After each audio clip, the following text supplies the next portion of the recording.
Бишкек шаарынын Республиканский 127-коросун алды үйдүн.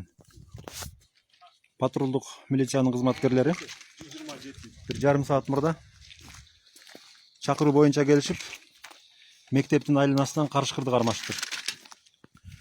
Азыр мына экологторго чалып коюшуптур, келип атат.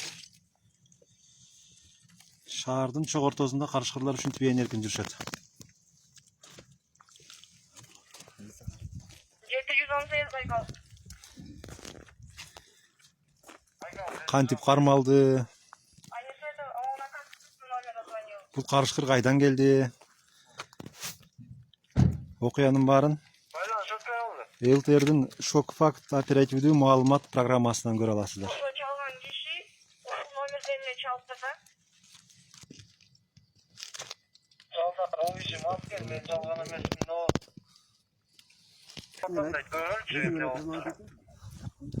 Hiçbir de daha